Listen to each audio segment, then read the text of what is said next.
But I had a beautiful break, as it were, that was my first experience of how negative things can really turn out to be life-changing in a positive way.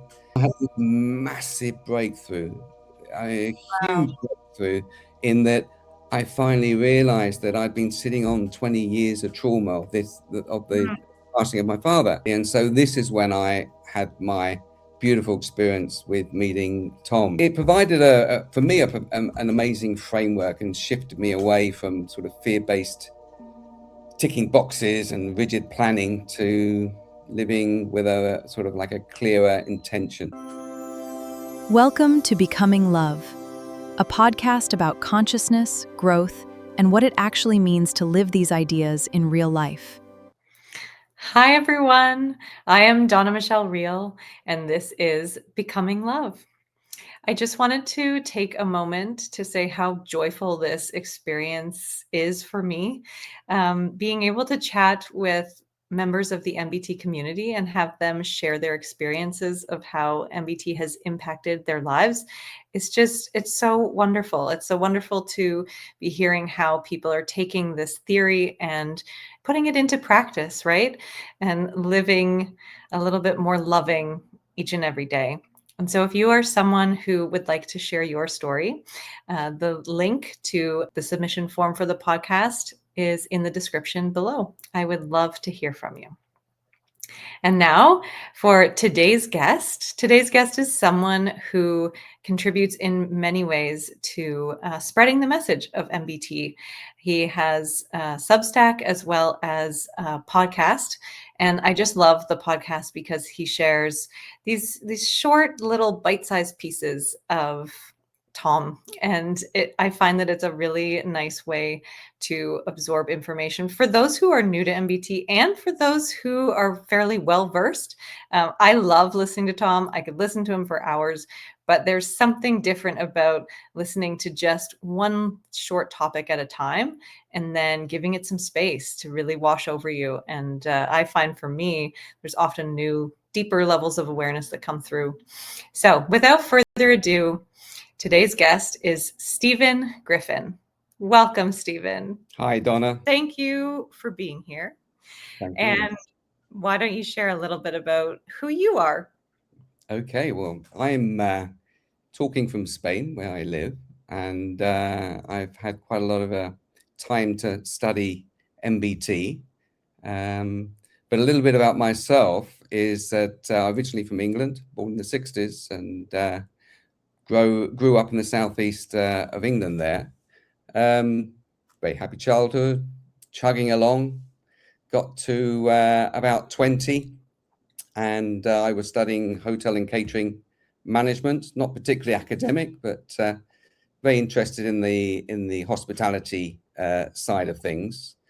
But things were sort of not really moving very quickly. I wasn't spiritual at all, particularly. I was just a young lad, just as young lads do, just trying to find their way forward. But I had a beautiful break, as it were, that was my first experience of how negative things can really turn out to be life-changing in a positive way. In that I was on doing management in London, and unfortunately I was a little bit immature for the work I was supposed to be doing, and so I was called into an office by my manager, who said, "Look, Steve, you're not a bad lad, but I don't think you're ready for this." And yeah, that was quite a disappointment. But then after chatting for a while, he asked me what I'd like to do. And a few minutes later, he just picked up the phone. He said, "Would you like to work in Zurich?" I said, "Well, why not? Give that a go." And this is a guy who hadn't really been out of the UK. And yeah, he phoned up a guy, the manager of a hotel that he knew. And within minutes, I had a job in Zurich, which was like amazing. I mean, it's just this little lad from Essex in England who's got this new voyage to go on. And I went across to Zurich. I think I was about 19 then. Wow. Got the train and turned up. Didn't speak any languages. The joke I tell is that the first language I had to learn was actually English that people understood. because I had a really broad Essex, sort of southeast London, or Okay. sorry, South England, Essex Cockney sort of accent, and no one could understand me at all.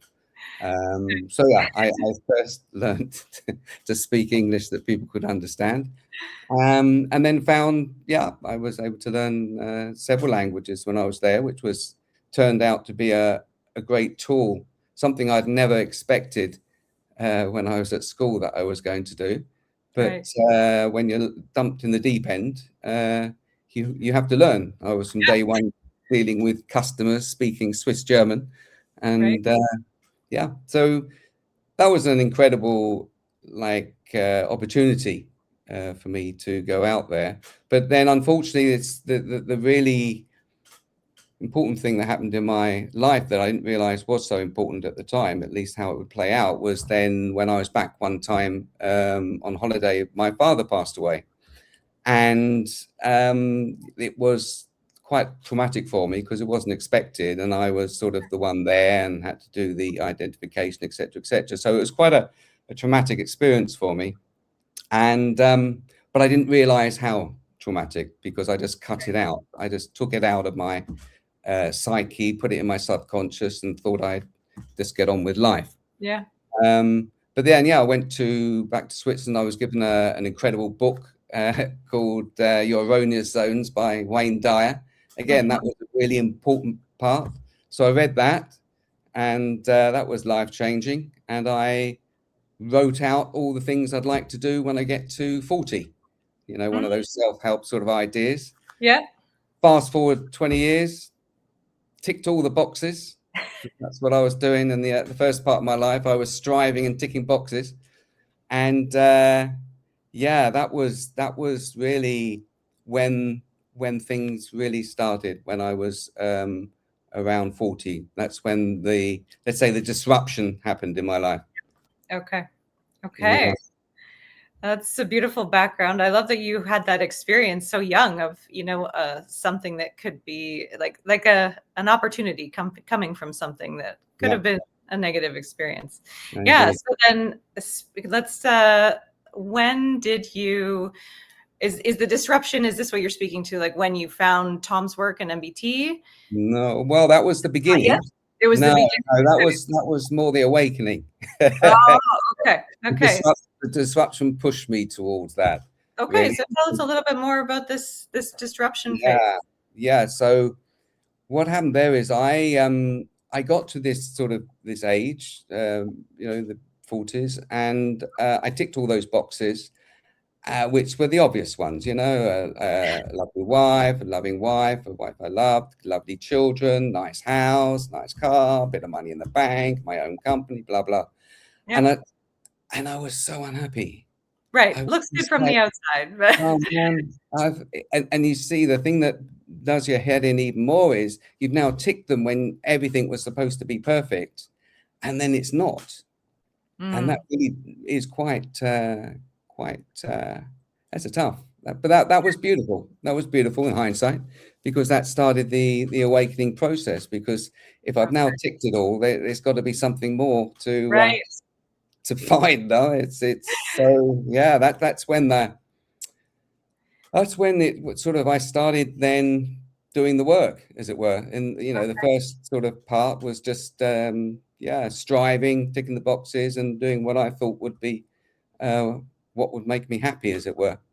So tick the boxes, wasn't happy, and then went down. It was a tough time, because I was quite lost, to tell you the truth. But then the synchronicistical happening started. So in my life, I've only ever got up twice in my whole life, in the middle of the night, and watched the television. And both times I've done that, it was then, and at both times, and they were about 6 months apart, I turned it on, and there was good old Tony Robbins giving his yeah. And so and he was sort of talking about me, as he does, the genius. He was describing my exact life. Right. And so, the first time I didn't follow it up, but the second time I did. And that was massive for me. That started giving me a different sort of perspective of how to think about things, because I was very much within the matrix, as it were. I was very much like very unaware, to tell you the truth, very unaware about most things. And then that led on to signing up for a fire walk, not with him, but with an English type of wow. and I had this incredible experience that I was like possessed. It was a weird thing. I was sitting at the front of the room and something came over me as the guy was talking, and I got up there, and it's the old sales pitch, bashing the piece of wood Yeah. with half of the hand. And it was like, I was like, in a nice way, possessed. I was just like, I just had no inhibitions, and I was there doing it, and I was on the stage doing the big one. And I went to sit down afterwards, and the lady thought I was a plant for the marketing. You're just working with him, aren't you? I said, no. I signed up for that very quickly. And then another beautiful synchronicity, it was cancelled. And he gave me an option to have my money back or go to this course for 4 or 5 days, which happened to be when I was going to be in England anyway. So I signed up for the course, didn't know anything about it. Okay. And this course, I found out later, was teaching practitioners for NLP, Neuro-Linguistic Programming. Yes. I was so embarrassed that I didn't even know what NLP meant, and I was too embarrassed to ask anyone, because I arrived at this course that I hadn't really signed up for, but was like given free. Right. So I didn't even know when I was there what it stood for. He kept talking about NLP. I said, okay, fine. And that was life-changing. So we were learning in the morning, as it were, with a partner, and then doing the actual practices in the afternoon. Okay. And I had this massive breakthrough, a huge breakthrough, in that I finally realized that I'd been sitting on 20 years of trauma of the passing of my father that I hadn't ever properly dealt with. Yeah. So when I look back at that, it's losing a loved one is probably one of the most common human experiences there are, and it all affects us in different ways and at different times and so on. And so in my particular case, it had really affected me, but I put it to one side and forgot about it. So this it came out of nowhere, and it absolutely healed me. So this young lady who was learning in the morning healed me in the afternoon. Mind blowing. I don't know if you've had any experience of NLP, but not like that. And I love this. It sounds like throughout this experience, you knew there was something missing, but you weren't necessarily actively seeking so much as these experiences were just coming to you. They were just exactly. They were just being presented to me. I was obviously being inquisitive, and I had an intention to find there was openness on your behalf. For sure. But no, these were just, it's just incredible. It just kept rolling up and so on. So yeah, after that period, so I got back to Spain and Googled NLP, and because this really before we were walking around with telephones and so on. Right. Yeah. Me like 20 years ago. Sure. And so and it came out, apart from Neuro-Linguistic Programming, it came out with No Limit Person, which was a book written by Wayne Dyer. And I'd forgotten completely about Wayne Dyer. I read his book when I was 20. It really did make a positive change in me, but I'd forgotten about him. But there he was again. So I really went deep into Dyer's work, which just resonated with me. And then I had an epiphany, which is again all leading toward MBT, and it's something that Dyer said, and I'll read it to you if you don't mind, because it's so powerful. Well, it was for me, because I didn't know what spirituality was. I really didn't. I thought it was like religion, right? And because I didn't have any major issues with religion, but it didn't really do anything for me. And so when I read these words, it just changed everything. And let me just see what he said. So what he said was, my beliefs are that the truth is a truth until you organize it, and then it becomes a lie. I don't think that Jesus was teaching Christianity. Jesus was teaching kindness, love, concern, and peace. What I tell people is don't be Christian, be Christ-like. Don't be Buddhist, be Buddha-like. Religion is orthodoxy, rules and historical scriptures maintained by people over long periods of time.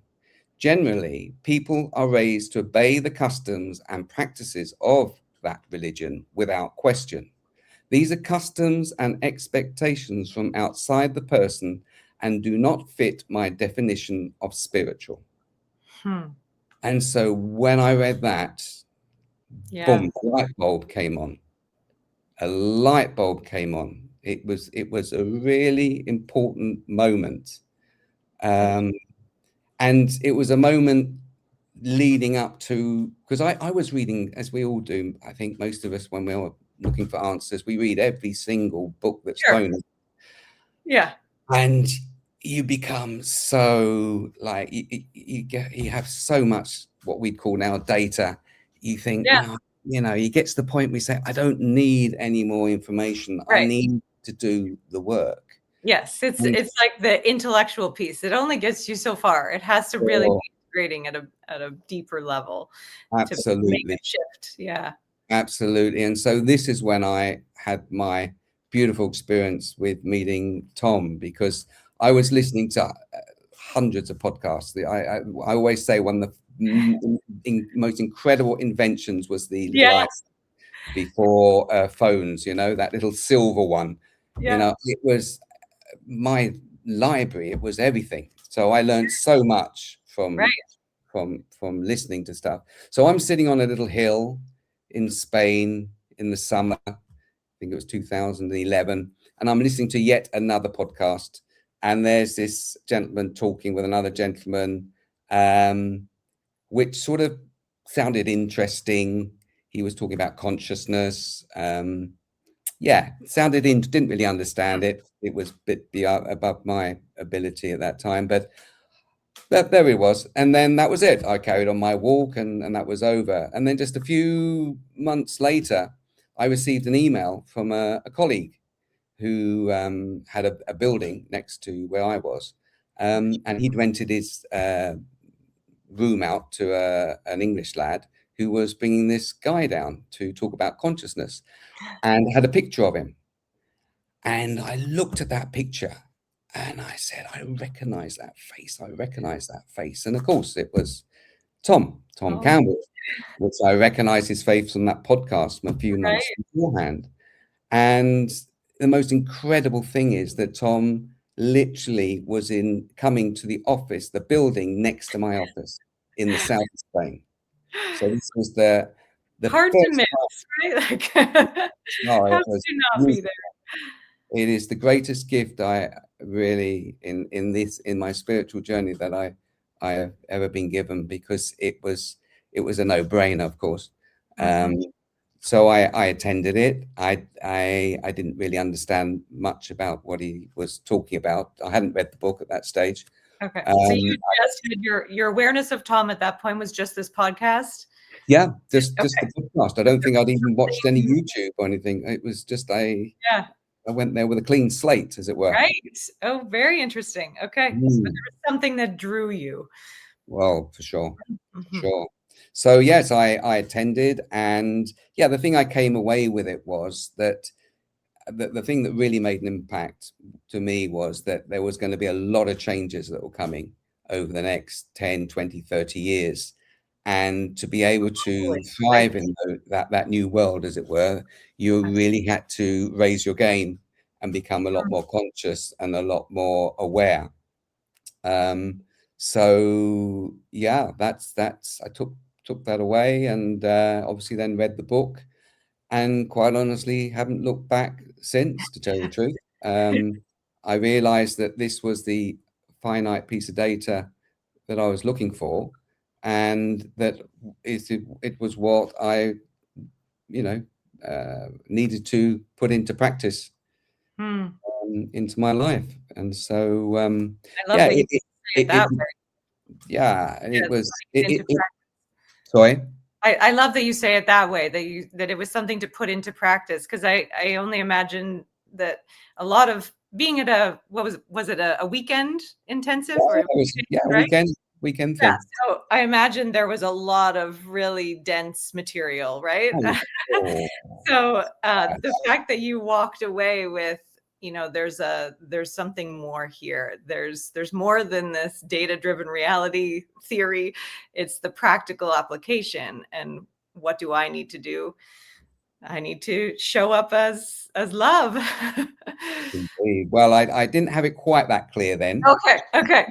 Yeah, There was something coming, and you yeah, were yeah, for sure. prepared for it. Was that more your purpose at that point? Yeah, I think so, because I was still a bit uncertain of what that word even meant.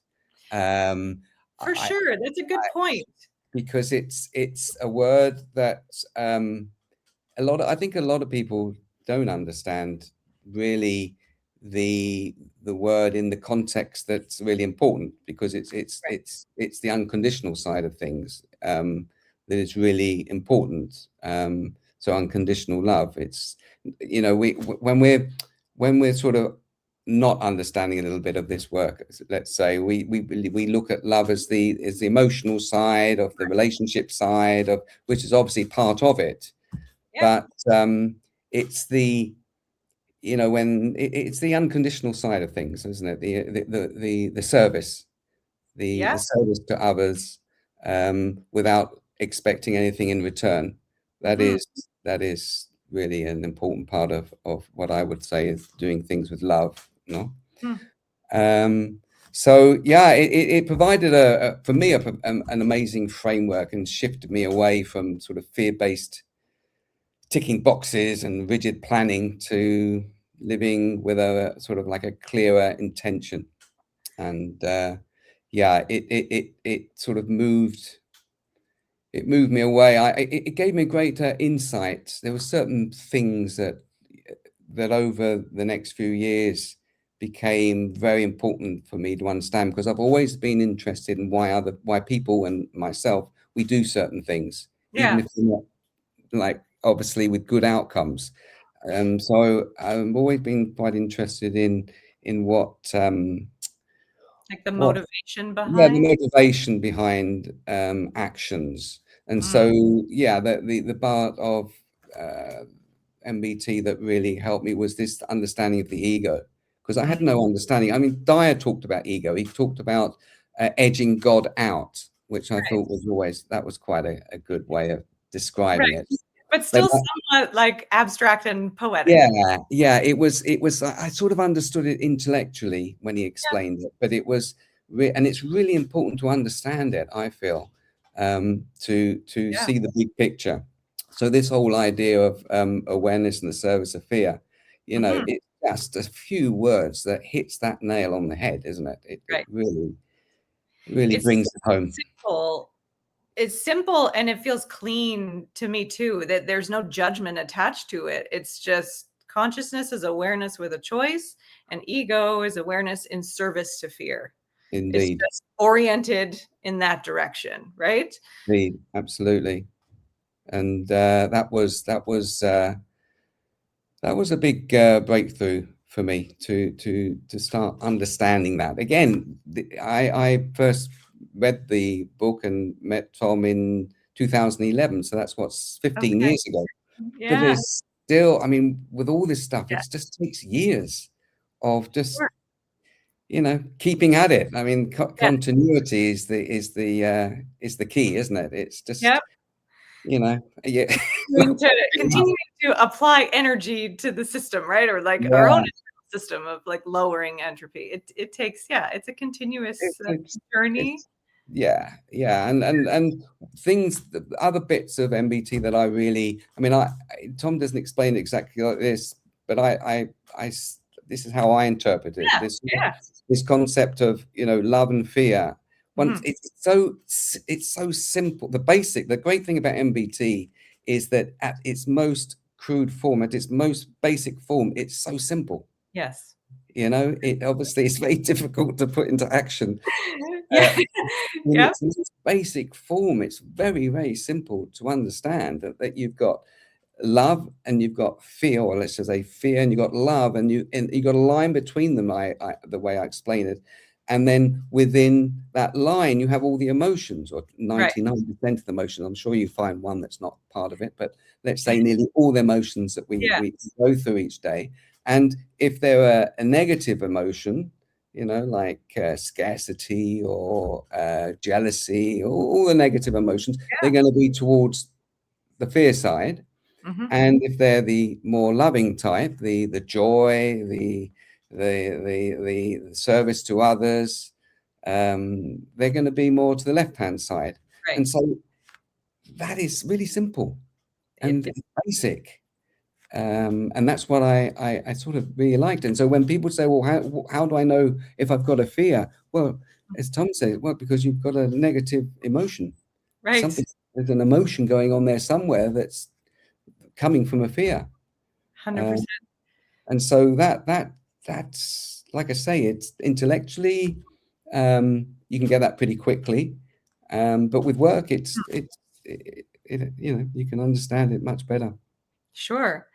Is there anything you can share in terms of your experience of actually integrating this, like coming out of that event, reading the books, and then integrating these principles that you're saying are really simple, but also take some work to understand and to really be embodying in your everyday life? Yeah, I would say, I mean, there's been a few, but I would say the most important one would be, it came from, and again, I was unaware of this before I had this NLP moment of getting over the trauma of my father's death, was that the circumstances of that moment had created a fear in me, which was totally, even afterwards, until quite recently, it was not clear to me, of scarcity. So what happened there is, because, and this again, this stuff I've learned through experience and just, you know. Yeah, that's how we learn, right? If it's not your experience, it's not your truth. Not my truth, indeed. Was that, I had a situation where I had a fear of scarcity because I was worried about myself just disappearing one day and not being able to leave anything for my family.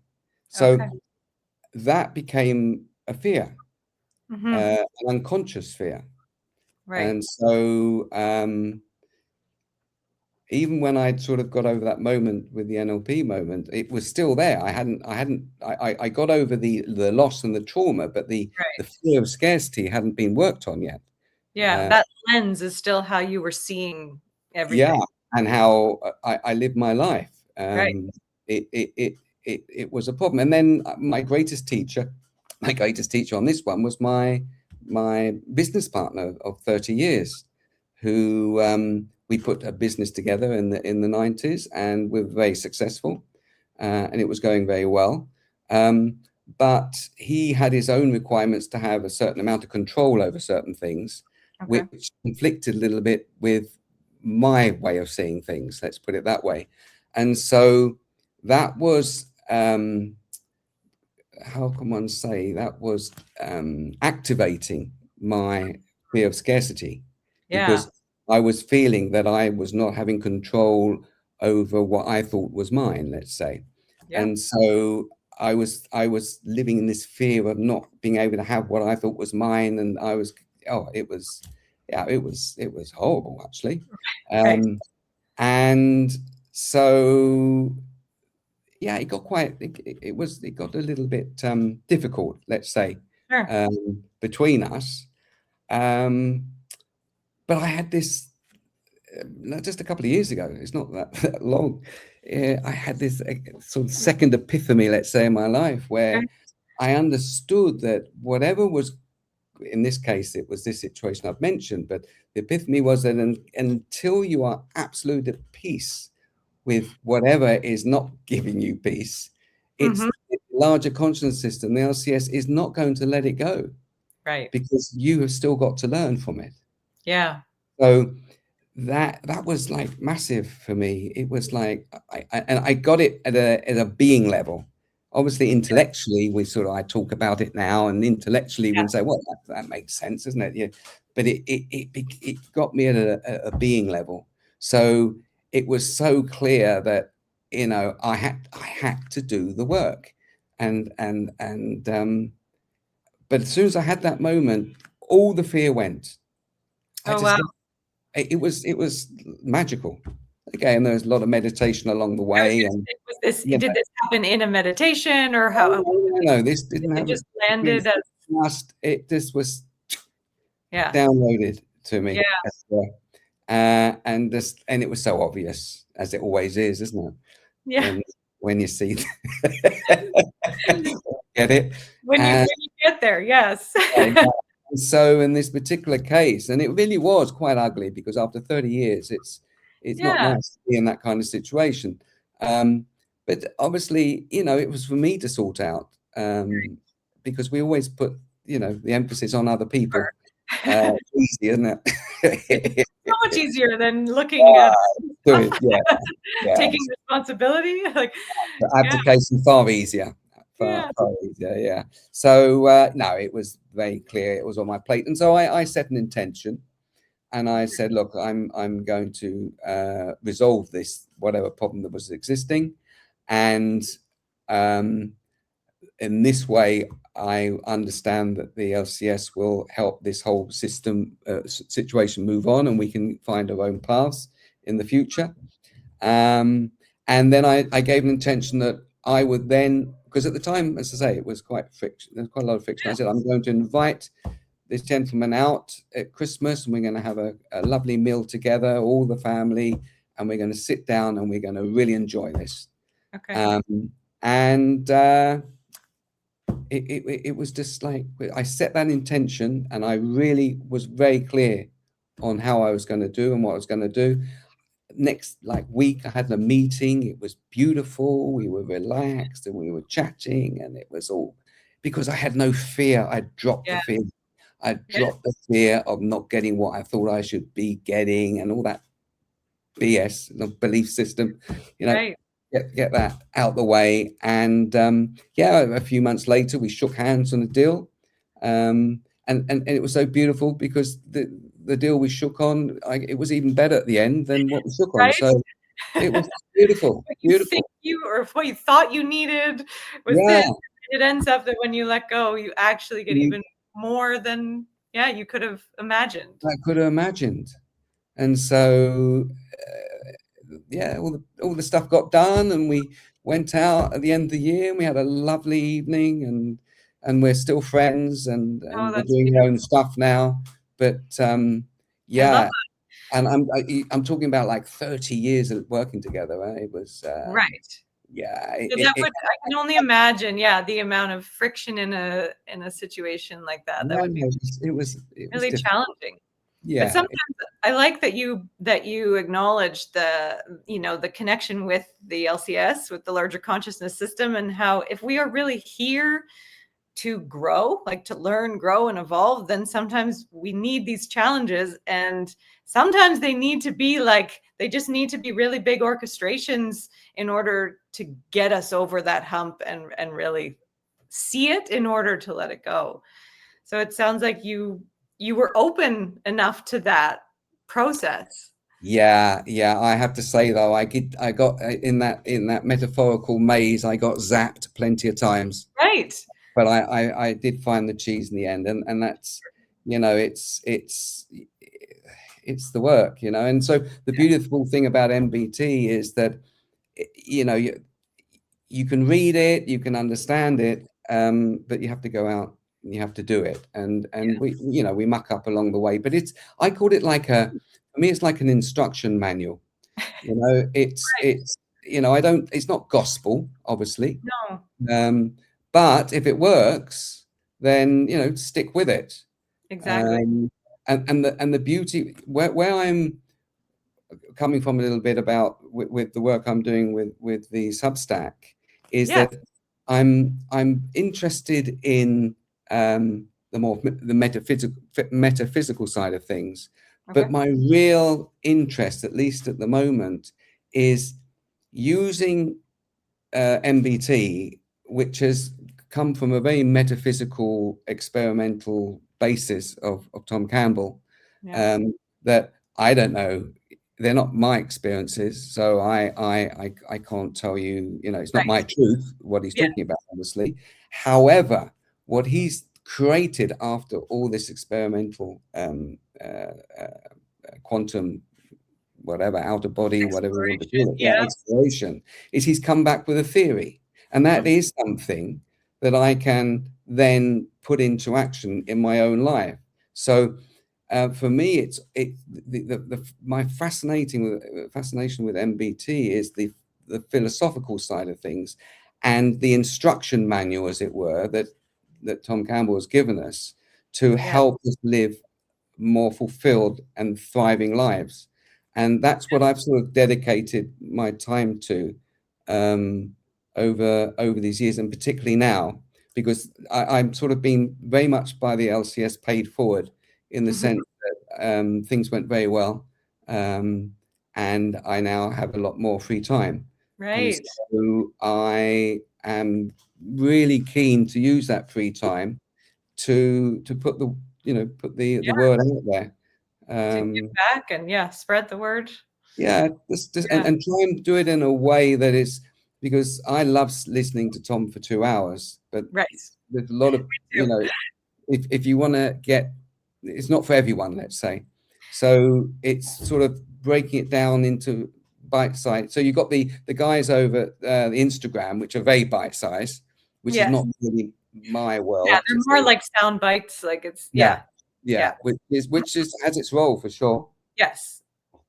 Ideally, it's piquing some interest and directing people to dive a little deeper, but it serves. Sure. But I'm more interested. I'm sort of like in the middle there. So I'm sort of creating content that's like 15 minutes long or 5-10 minute read, and snippets from the book, from My Big Toe, and snippets from podcasts. So I'm trying to condense it for somewhere in the middle of Instagram and Tom's full podcasts. So I love it. I will definitely link in the description. Right. I think, I mean, if you're a beginner or if you're well-versed and you've read the books many times, I've been having an interesting experience. I joined an MBT book club that Andy runs, and just the experience of listening one chapter at a time, it reminds me, it's similar to the podcast that you produce, where you're just listening to him speak about one topic at a time. Because I do love listening to Tom for hours, but it's a very different experience. And I often find just new awarenesses or deeper levels of awareness come through just focusing for a shorter period of time and then giving some space. So I really like the way that you're creating these more bite-sized little pieces for people to play with. Great. So that sounds like a beautiful arc, really, coming from that one experience when you're very, very young. Did that give you any, like, when you were like 20, that hotel experience, did that spark anything in terms of like, oh well, like, maybe there's a higher power or something bigger, or did you just kind of continue on? And no, not really. The only thing it sparked in me, which I didn't actually mention, was that which was part of the problem, but in a nice way, is that I decided that when I get to my 50s, that I would not have to, if I worked, it would be because I wanted to, because the part of the whole trauma was that, he died just before he retired. And for me, I thought, my God, I don't want to be working like that all my life and then dropping down before I retired. So that was the main thing I got from that, which in one way was good, but it was an intention. So the intention was good, but the not so good bit was it was based on a fear. Right. It's an interesting paradox, right? So it was a good intention, but it was out of sync because it was coming from a place of fear. Yes. Fear of having to get to a certain age and making sure I wasn't, I was making a decision whether I wanted to Sure. work or not. But no, I didn't really get that spiritual sort of thing until I read that when I'm in my mid-40s of what Yeah. I mentioned from Dyer. That's when it sort of clicked. I think inside I probably, a little bit, but I didn't give it Sounds much like thought. there was that thread throughout your life that, like, when that's the interesting piece too, is that when we're ready, we're ready. That Mm, you can't, in my experience, it feels like you can't force it, but no. when it lands, it lands. Just like in that experience with your coworker, when you were ready Yep. to really understand it at a being level, Yeah. then you're ready. But there's only so far the intellect can take us. Yeah. Yeah. And the funny thing is, with that process I thought I was already there about a year before. Right. And it was like the final whack, Yeah. so if anyone else going through any difficult times, sometimes that final whack is the opening of the final window, but it it doesn't feel like it at the time. And look where you are now. And can I ask then, did that intention from when you were younger come through? Are you working now? Or it sounds like you have. No, well, I've got my own sort of bits and bobs to deal with, but my own investments and so on. But no, I decided after this that I would not be, let's say, doing a 9 to 5 or any particular work. I travel quite a lot. I travel to quite a lot, and I am doing this writing and thinking and work on Substack, which takes up a few hours a day For sure. to do. So no, I got to the stage where I could make the decision. Yeah. And my decision had been, now I'm going to dedicate my time to carry on evolving myself and hopefully helping anyone who's interested understand a little bit of MBT. That's beautiful. Mm. I sure appreciate it. I know the community appreciates it. One other thing I was curious about is any practices. I mean, I know meditation is a big piece of MBT and Tom's experience. Is there a practice that or tools or practices that you have found to be really helpful or that you're consistent with in your everyday? It's funny. Yeah, it's good question. I've tried most things. I've had some interesting experiences, but I wouldn't say I'm a dedicated meditator. I mean, I've also used. I've been out into on my whole process of trying to find answers. I've been deep into the Amazon, and I've worked with the shamans there, and had some interesting data, but the most important data came back is this is not the way you're going to move forward. We'll give you a bit of information, but this ain't your way forward. And I've done I've had experiences, but I don't have I'm not a very good meditator, to tell the truth.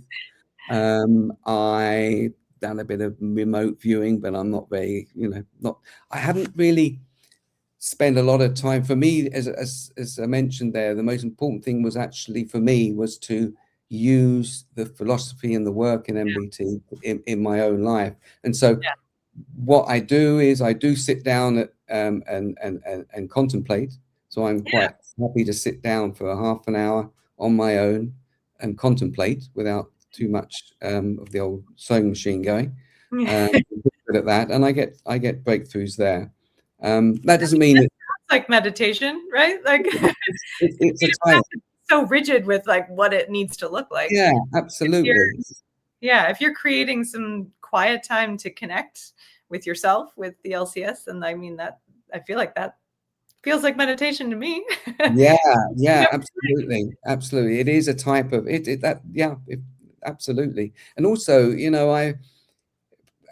this may change. I mean, I did the Monroe Gateway. Oh, did you? Yeah, which was very interesting.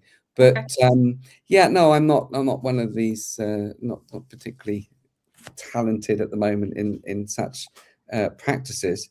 But but I'm good with that, because I've also met quite a lot of people that are talented in that, and I feel they sometimes fall a bit short in quite a few things. So Right. it's not the be all and end all of It's not. for sure. Yeah, it definitely sounds like it's something that you live every day, these principles of MBT and lowering entropy and choosing love. And that, I think, is what really, really makes a difference in your own experience. Maybe I don't speak for you, in our personal experience and whole. But sorry. Yeah, and you have to catch yourself out, because it's an ongoing process. I'm much better now of catching myself out of when I am feeling a bit of a negative emotion. Is just stopping and saying, okay, let's see what's going on here. Right. So again, it's just being aware, isn't it? That is what it is. And as you get this awareness, your greatest teachers are other people, because you can see, the way I react now to certain people is very different to how I reacted 20, 30, 40 years ago. Right. I was very judgmental about people, which unfortunately I'm not now, because what's the point? Yeah. Have you had reflections from other people? So have I had what? Sorry? Have others reflected that back to you, saying that they've experienced or they witness a change in how you show up in the world? Yeah, for sure, yes, yeah. I have a That's beautiful. Yeah. It's good feedback. It's nice to have. It's good, but the work's ongoing, isn't it? So never get too carried away with things. I know, right. We've all done that. There's a slap around the corner. So yes, little spiritual ego. yeah. And then there's like, okay, well, you've mastered this level, but what about this level? Yeah, and even when you've mastered something, you still got to Right? stay aware and be careful. Exactly. I feel like having kids, like right off the bat, that showed me. I was like, okay, as soon as I think I figured it out, nope. Nope, back to square one. Absolutely. Yeah, I was actually writing, I haven't posted it yet, a little bit about parenting and MBT. Absolutely. It's nice. part of the process of parenting is sorting out your own issues and not giving them to your kids, because all your fears, you just as I understand, one of the important parts of parenting is actually, or part of the process is working with your own fears, so you don't pass them on to the kids, so they don't make any of the same mistakes that you have made. And that's part of the evolutional process, and sometimes we achieve that and sometimes we don't.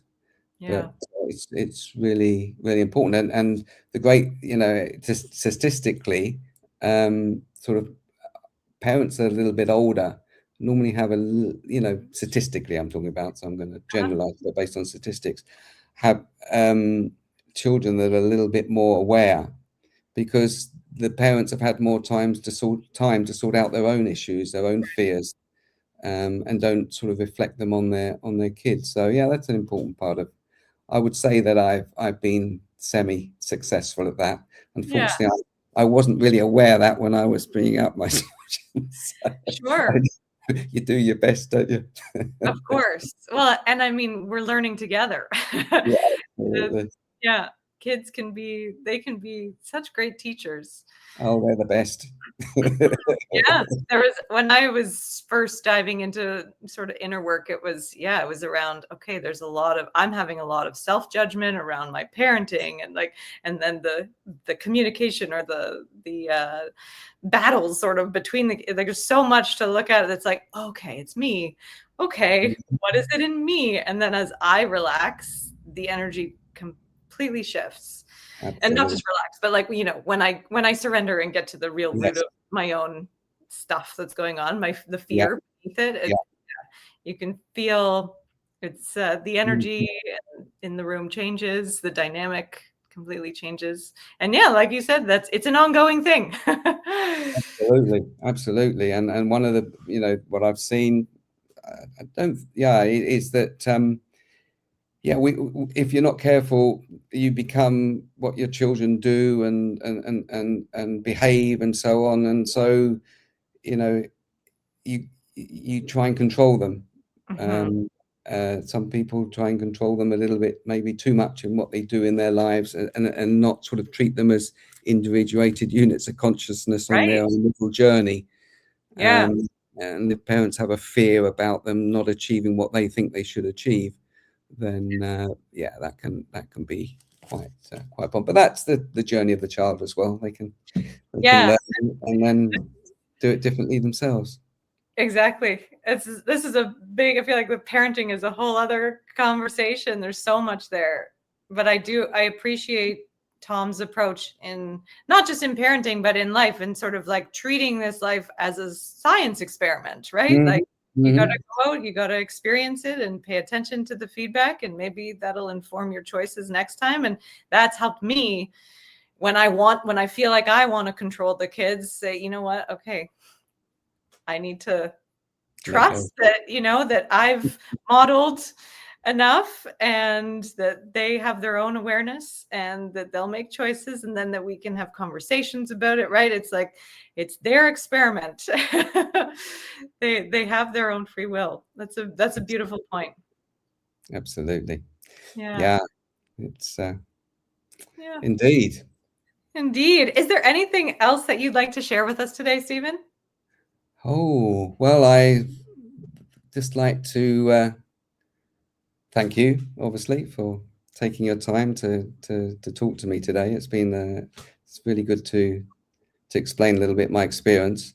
Really, just to ask people to look at maybe check out the site, and give it, if they can give a little bit of feedback. That's always good as well. We're busy, we're all busy, and I get that. And it is quite a niche market, as it were, at the moment. It's so obvious and makes so much sense to ourselves, but people are busy. And just if people can sort of subscribe and give comments back, and that would be great. But adding any more? No, I think that's about the lot for me. That's great. Well, I really appreciate you taking the time and for sharing some more personal experiences and how MBT has really impacted your life. We will link to all the things we've discussed below, including maybe the Spain talk that you first attended. Yeah. It's a good one. So thank you so much, Stephen. Thank you for sharing today. Thank you, everyone, for listening. Take care. Bye-bye. Bye-bye.